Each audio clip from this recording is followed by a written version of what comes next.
All right, team, we have a special guest for today. This is Callum from our private group. He won a nice prize this week of being famous on the YouTube channel, so happy days for him. We get to go through his team today, and he's going to help us answer some of those questions in the teams that you guys have sent in. Very cool news today. We have Cal, who is actually more of a head-to-head player.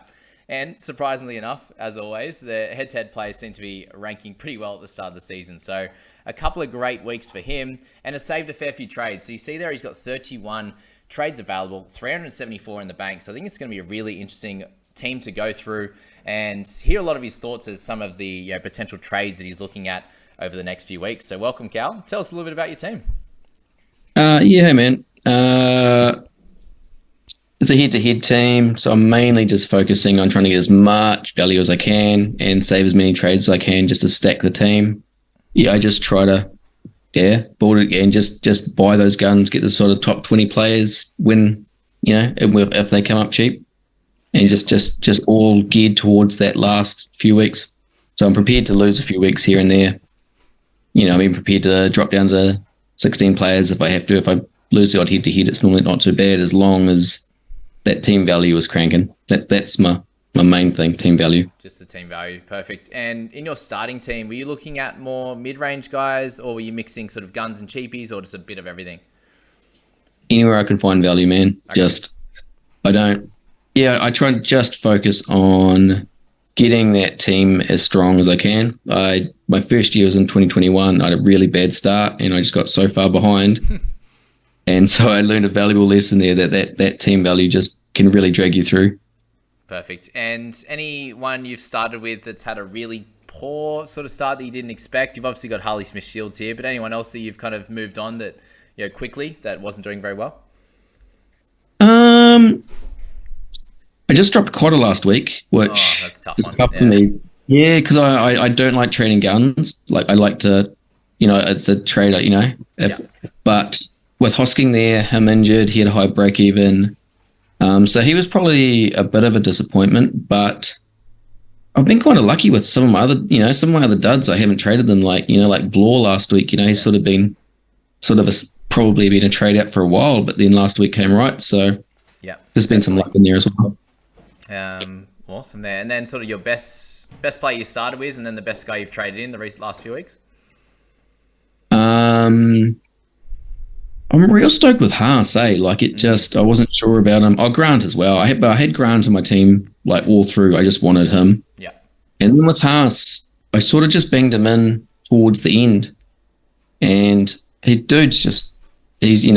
making money every week. If I had a captain him every week, I would be like 100 points ahead of where I am now at least. So okay. He's just been so solid. So yeah, Haas has been definitely like I thought Grant would go well, but I wasn't so sure about Haas, so I'm real chuffed with that. Okay, awesome.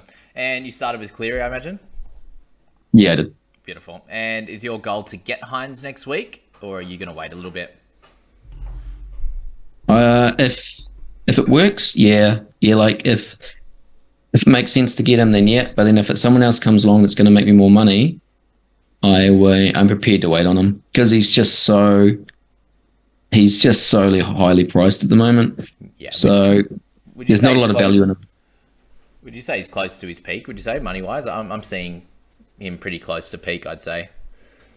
I am hoping he's close to peak because I started in 2021 and lots of people didn't want to pay $1 million for Cleary, and they said that was too much, and then we all watched him go up to 1.2 million. Yeah, crazy. So yeah, we've all been burnt by that one. So I'm hoping that he at least drops under $1 million.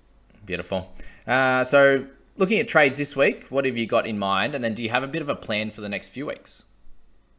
No, I don't have a huge plan for the next week. The one trade that I did have, and I know it's going to be controversial, was was Hammersmith Shields to Cheese. Okay. And I feel like a lot of people aren't going to be into that one, but I've built myself a narrative in my head where it makes sense. But I'm more than happy to give Cheese. He's my backup plan. If I don't find another player I think there's better value this week, I'll probably go to him. Okay. But if I can find a better cashy, then I probably won't. Beautiful. What's the narrative around Cheesy this week? If someone described to you a player that was a starting hooker and they're priced in the mid-30s. They have had an injury-riddled, low-minute start to their season, have dropped 100 grand. They're dual, they're non-origin, and have been a gun in the past, and you could get that for mid-30s. I think anyone would jump on that. The only reason you wouldn't is because he's cheese and he's already burned us all this week. Like, I started with him and I got rid of him. Okay. I feel like if you're describing that player to someone, he would just scream by. Yeah. But it's the cheese, so I completely agree with that, and you've made a great narrative there. I think I'm hoping that a lot of people jump on that. I had him as like a half a buy this week. It's just I probably wanted to see it one more time, but with you there, if that's the best option, that makes sense to make that move this week. And if you bring him in, would you play him? Yep, yeah, I would. Okay, cool. Who would come out of that team at the moment?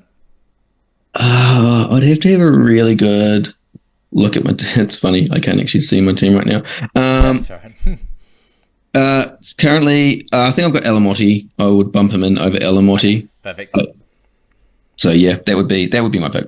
Beautiful. What are you doing with Dury? You're just gonna wait for a good option, kind of thing? Yeah.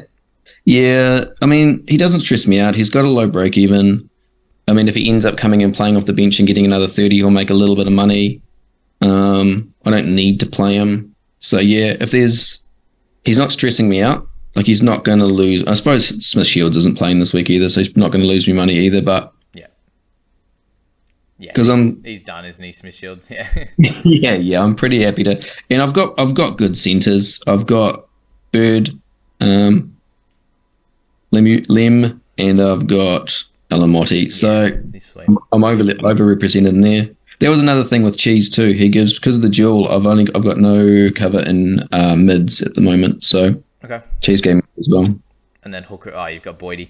What are your thoughts on wing fullback at the moment? So you got Warbrick, Thompson, Miller, needing a bit of a bump there. Shortly, what are you going to do in that position? Who are the targets? Are you looking at guys like Teddy and stuff like that? You'd be happy to get them in before Origin, or? Totally Teddy. I did the exact same thing with him last year. He dropped down, I think it was like 598 last year. I got him in. Yep. And I'm not, I don't worry about Origin. Yeah, that's right. I'm not worried about timing. I'm only worried about value. So for me, being head to head, it's just whenever is the best time money wise to buy them, I grab them. So amazing. Teddy's obviously Teddy Turbo. I probably will, should end up in my team. Yeah. And that's And then Marnie potentially if he drops a bit as well over the next few weeks. I've never owned Manu and I've always wanted to. So yeah, he's definitely on the cards, especially, he's always just one injury away from a halves or fullback, a spine position where he just kills it. So yeah, I agree with that. So yeah, Manu is definitely, if he can drop it even a little bit more, but Teddy's just such an obvious buy in the weeks in my opinion. 100%. Yeah, and we do have a lot of head-to-head players, so it's been really good. It's good to have you on for this, for sure. Okay, let's go through a couple of those teams. We'll pop them up on your screen if you can there, but I'll ask those questions and I'll give him my take, and then if you can give me yours as well, that would be delightful. So we've got here the Detailer's Dark Horses, and he has plenty of questions here. He says, thanks for the helpful videos. He's ranked 15,000 overall, 29 trades left, so he's saved that one, which is good. Kind of looking to chase Hines soon, considering going Wilton to Burton, because he's got heaps of edge players. What do you think on Burton right now? Not yet. Like, he's so up and down. I'm a big fan of him. I've owned him the last couple of years, but last, 2021, he made a lot of money. Last year, he had that centre duel, which was just massive. Yeah. And this year, he's like, for me, especially as a head-to-head play, he's that probably that rung below keeper. Yeah. And will he make money? He's like a risk, I don't know. I'm not completely sold on him. That's fair. And even as an overall player, you're still obviously looking to get guns. If he's, potentially an Origin guy, he might not be this year with, Tommy and Latrell back and those guys. But, as you said, he might not even make money, and he's probably not a top tier keeper. There's so many good halves at the moment. It seems like a massive risk to me, overall or head to head for sure. He's got some thoughts here, potentially trading out Hammer as well. What are your thoughts on him this year? Like, is that just a bit of a one-off low score, or do you think he can be a gun in that center position as well? I had Hammer in my team all preseason and then got rid of him just towards the end. Yeah. So to be honest, I almost haven't been following Hammer as much as what I probably should because I'm still bitter about it. Yeah, trying to avoid it, like me. Yeah. He oh man, he's made money, and I still feel like he could be a trap. Like, he could string. He's been scoring tries every game. If he, he could drop back, get down into the low 20s for a few weeks. I mean, if you think he's done, man, you made your money, cash out. Well done. You certainly won out of it. Beautiful. Yeah, he's got Hammer there. He's also got Farnworth, so he's looking at potentially upgrading him to Manu in a bunch of weeks. What do you think of Farnworth? Do you think he could be a keeper for the rest of the year? I'm not a centre. I'm not a centre who plays centre, guys. Fair. I'm Trying to a get the I'm a, dual I'm a, position I'm a guys. bird, Liam. I don't, man. The amount of trades people burn on centres, it just blows my mind. Last year I started with, I think it was Burton and Aitken, and just rode them through. Yeah, that Um, worked great. so yeah, if any one of those centres, man, they just have killer weeks and they have duds. And if you catch a Teleco on a run, you're gold. But if you don't, suddenly Bird's looking pretty good. Yeah, and that's such good advice anyway. Just looking because they change scoring, week to week, 25, then a 60, and it's like, if you try to sell them every time they get a 25, then you're going to be changing your centers every week. So I agree with and that's the reason you have Bird. Obviously, those dual position guys that play in a different position other than center. So yeah, I really like that strategy, and it could be a great one for you guys watching and listening as well. Let's move to this next team. We've got Penthouse there. He saved 3 trades so far, which is good, and has already traded twice. So the trades this week are Cardi to Brayley and Harley Smith-Shields to Khan Pereira. What are your thoughts on Khan Pereira? You don't have him in your team, do you? Would you look to get him in for cash generation? Yeah, he was one I was pretty glad that I didn't jump on at the start, but then he had that massive week. So now he suddenly, I mean, if he can get that 10 points over the next 3 or 4 weeks, like he seems to have the spot sewn up. He's got the massively low break even. I mean, he probably only has to score 30s for the next few weeks to make you 120 grand or something like that. Yeah. So he's definitely an option for me from Hammersmith Shields this week. Plus, he'd actually give me some wing fullback cover, which would be great. Yeah, awesome. And then, he just obviously has that worry that he could get that 0 or that 10 or something for sure. But yeah, this guy's also got the double loop set up. So that's something that's very helpful. And for guys that are still learning this game, he's got Talau in the wing fullbacks with a couple of wing fullbacks down below. And how that will work, guys, that you can decide which one you want to play. Like Warbrick's going to play the first game of the week. You can see how he goes. You've got him in 7. If he goes well, you leave Talau there. You take Warbrick's score. If he doesn't do so well, you can just move Khan Pereira above him or into the starting side, and you would get that points there. And then he has Teague Wilton in the 4, so he's then going to loop Isaiah Katoa. So that's the easy way to do that one there. But other than that, I think those trade outs are pretty good, man. Lock that one into your round 6 trades. Good stuff. Let's move on to the next squad here. We've got Parazier, baby. He's actually had a really good rank last week at 642 was that one, and he's ranked 5,396, which is good there. We've got 114k in the bank. He's thinking of getting rid of Marnie to Brayley rather this week. Would you rather this week or next? What are your thoughts on that trade? Does that seem a bit sideways to you? Yeah, like, what do you value a trade at? I feel like I'd rather have Marnie in my team at the end of the year than Brayley. Okay. Probably. So you got it. You're banking on Marnie bumming out and Brayley doing well, which could, really could happen. But I don't know. I feel like trades are so valuable. Is it? Beautiful. Yeah, this is why it's great to have some other people on the video here, because you get perspectives like that, and you're someone that's obviously thinking about trades a lot more conservatively, in making the correct trade every week rather than other guys chasing points, chasing cash for 3 to 4 week periods. You're looking at the longer term, and that's great, and that it shows obviously in your overall rank as well. And that happened with my head-to-head team last year. That it ended up going so well that I was almost playing overall also. So it works both ways. If you're working on a head-to-head team, you're getting guns, you're getting great cashies, and you're making correct decisions, where we can get a bit into the hype for sure as overall players. He's got here, in his opinion, thinking Harley Smith-Shields and Dury, the clear sells. Think you'd rather he's got AKP as well, Isaiah Katoa or Nicarima. Do you have any thoughts on Nicarima there? Yeah, he's definitely a player that I'm looking at. He's got pretty good job security, it seems. He's going to be there for at least a few weeks, and his biggest competition is Milford.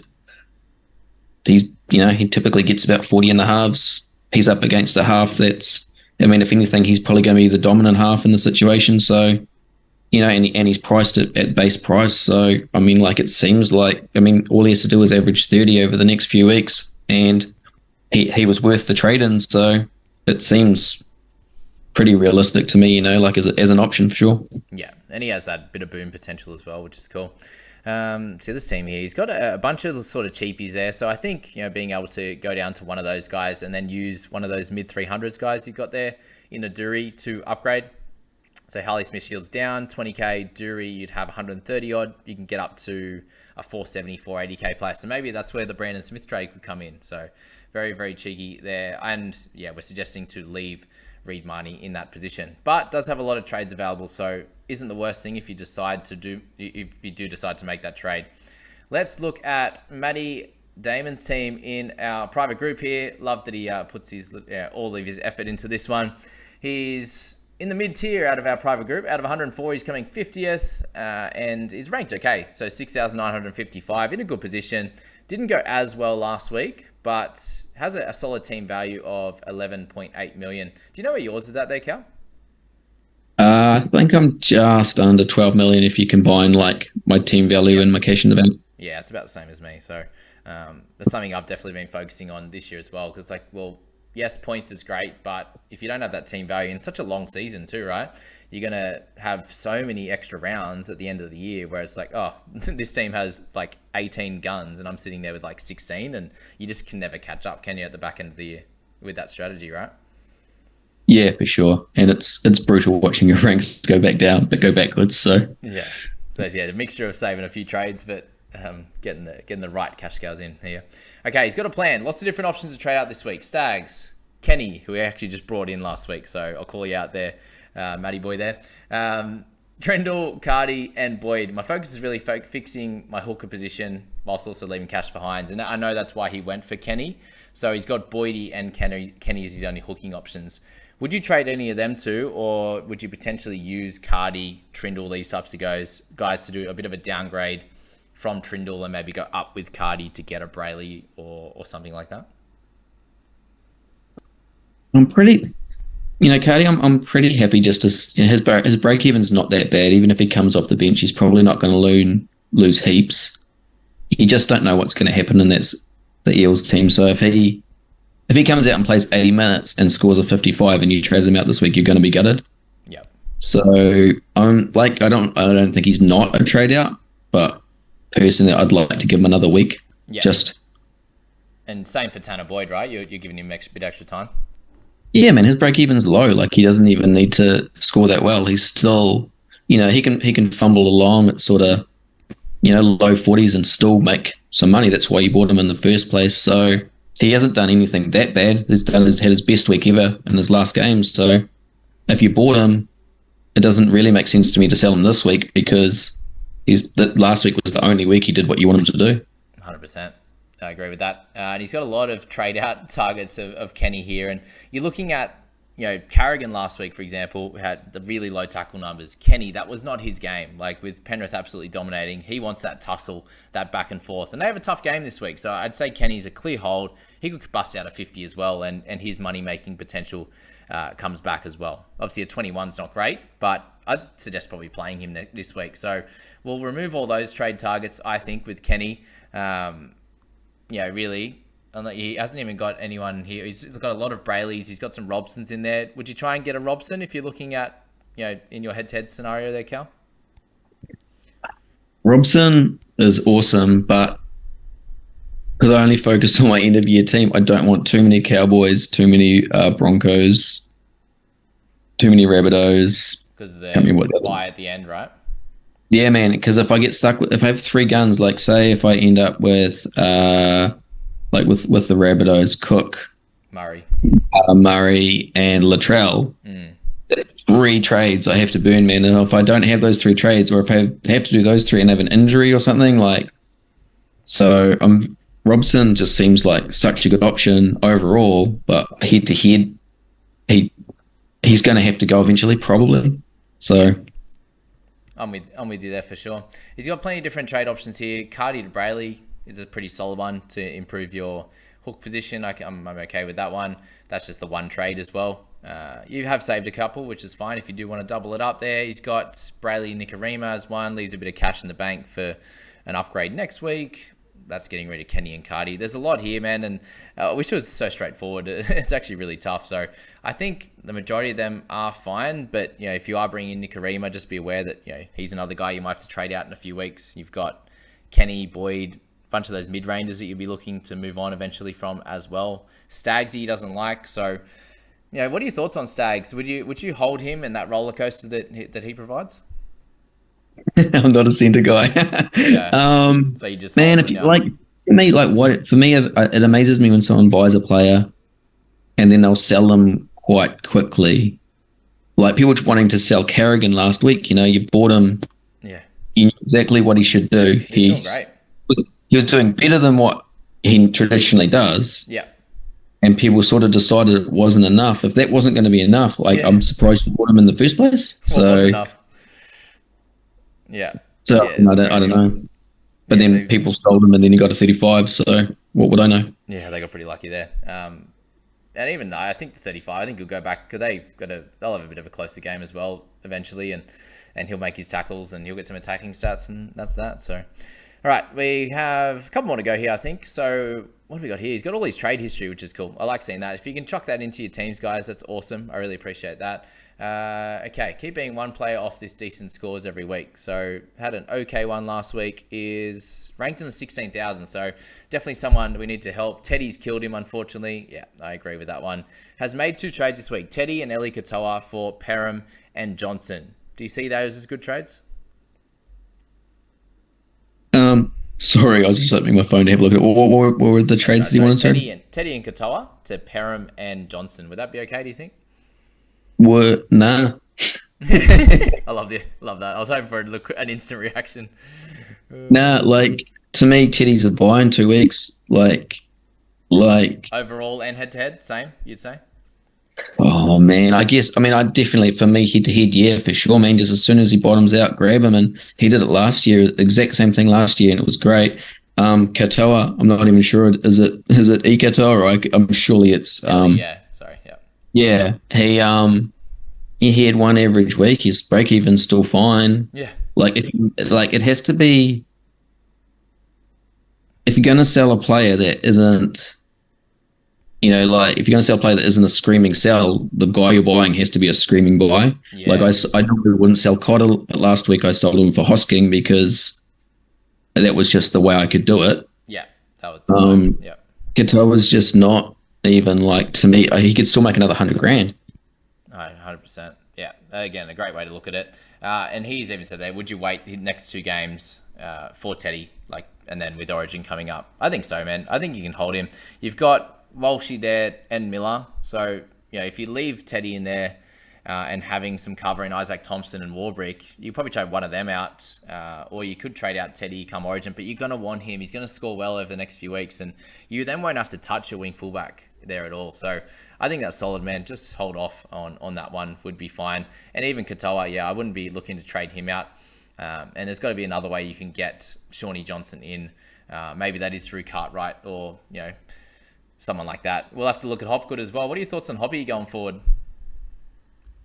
Same as, not really the same as Cartwright, but certainly just want to see what the plan is with that team. They've got all their forwards back, basically, all of their guns. You're going to get a picture of, we haven't known what the Eels were going to really do with that rotation. Man, you don't want to sell him, and if he might get 60, 65 minutes and score 58 points every week, and he's a dual keeper, non-Origin guy. Yeah. or he might get 30 minutes and he's just an instant sell. So either way, you've won out of him because he's made like $300,000 or something. Yeah, that's right. Yeah, so just have a look. As you said, the worst thing you can do is sell him, and then you have to bring him back in because he's just doing a great job and you need him through Origin. So that's that. Okay, last one here. We had a cracking score from this man, 1,066, which was awesome. Need to keep up the momentum. I've made one trade this week, Trindle to Khan Pereira. thinking of what's next, if anything. I can see from Cash in the Bank sitting there with 192, so that would give him an extra, probably end up at about 270 or so. So if you're looking at Heinze, that's good. Before TLT, my second trade out would have been Cardi, but he's named, so just thinking that hold that trade. Yeah, I would have thinking Cardi to a cheapie and go for Haas or Heinz in round 7.